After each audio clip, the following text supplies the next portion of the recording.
بول رہی ہے تو ظاہر ہے کہ پھر اگر اس وقت ایک ہی اگر آنکھوں کا تارا ہوگا اور جس انداز سے اس کو پروٹوکول دیا جا رہا ہے اور یہاں عدالتوں میں بھی اور ان کی سنوائی جو ہے نہ صرف کیئر ٹیکر حکومتیں ان کی غلامی کر رہی ہیں تو ظاہر ہے پھر باقی بھی جماعتوں کو تو سوچنا پڑے گا، پھر ان کو اکٹھا ہونا پڑے گا۔ کیا آپ کو لگتا ہے کہ پیپلز پارٹی کو اس وقت پچھتاوا ہو رہا ہوگا؟ جو آپ اس وقت رائے دے رہے تھے کہ پیپلز پارٹی کو نون لیگ کے ساتھ اتحاد نہیں کرنا چاہیے، بلاول کو ان کا وزیر نہیں بننا چاہیے، تو کیا پچھتاوا زرداری صاحب بلاول صاحب کو ہو رہا ہوگا؟ ہونا تو چاہیے اب ہو رہا ہوگا یا نہیں، لیکن اظہار مظہر تو اسی چیز کا ہے۔ ان کے جو بھی بیانات اس وقت آ رہے ہیں پیپلز پارٹی کی قیادت کی جانب سے، وہ تو اسی چیز کی غمازی کرتے ہیں کہ یہ جو ہے پاکستان مسلم لیگ نواز کو جس طریقے سے لایا جا رہا ہے، یہ پھر ایک سلیکٹڈ کی جو ہے شاید ایک شاخسانہ ہے اور جس کی طرف گامزن ہے اس وقت، اور پھر دوبارہ شاید آپ کو تحریک چلانا پڑے۔ Thank you.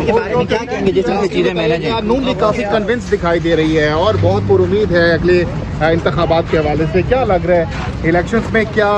پوزیشن مستحکم دکھائی دے رہی ہے آپ کو نون لیگ کی؟ اگر تو عوام پر چھوڑا جائے تو ان کی ضمانتیں ضبط ہوں گی، اور اگر سلیکٹڈ آپ نے کرنا ہے تو پھر سلیکٹڈ میں کچھ بھی ہو سکتا ہے۔ Thank you sir. ٹھیک ہے یار۔ ایسے میں اگر ہم نے اسی طرح اپنے قائدین کو، بھٹو کو ہم نے شہید کر دیا، رانی شہید بے نظیر بھٹو کو ہم نے شہید کر دیا، اور کیا عمران خان کو بھی ہم پھر وہی جو ہے تابعداری اور غلامی کرتے ہوئے تقلید کرنے جا رہے ہیں؟ تو میں نے یہی عرض کیا کہ خدا را دیکھیے، قوم ہمیشہ آپ سے متمنی ہوتی ہے، اور ہم نے مولوی تمیز الدین کے کیس سے شروعات کی ہیں، عدلیہ سے مایوسی بھی ہوئی ہے، لیکن ہر دفعہ تاریخ آپ کو موقع دیتی ہے۔ اب بھٹو کی دفعہ بھی تاریخ نے موقع دیا۔ ہینری کسنگر نے جب دھمکی دی تھی اور بھٹو صاحب نے جو ہے راجہ بازار میں وہ لہرایا تھا کہ یہ دیکھو مجھے ہینری کسنگر نے دھمکی دی ہے کہ اگر تم نے پاکستان کے لیے ایٹم بم بنانا بند نہ کیا تو تمہیں عبرت کا نشان بنائیں گے۔ ہم نے اس وقت بھی ہینری کسنگر کو تو کچھ نہ کہا، ہم نے امریکہ کو تو کچھ نہ کہا، ضیاء الحق اور مولوی مشتاق نے ذوالفقار علی بھٹو کو، ہم نے ان کو پھانسی دے کر لحد میں اتار دیا۔ تو یہ آج میں نے یہی کہا، میں نے کہا جی کہ آج ہی کے دن 16 اکتوبر 1951 کو لیاقت علی خان جو پہلے وزیر اعظم پاکستان کے تھے،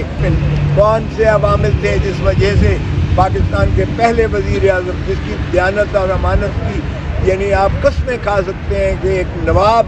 جو ہندوستان میں ساری جائیداد اور جاگیر چھوڑ کر آیا تھا، جب مرا ہے تو بنیان اس کی پھٹی ہوئی تھی، اور اسے سینکڑوں دفعہ کہا گیا کہ آپ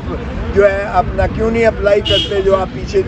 جاگیریں چھوڑ کر آئے ہیں؟ تو انہوں نے کہا جب تک ایک بھی شخص جو مہاجر ہو کر آیا ہے اس کو کلیم نہیں مل جاتا میں اپلائی نہیں کروں گا، اور انہوں نے اپنی ساری جائیداد جو ہے وہ ایک ڈھیلا نہیں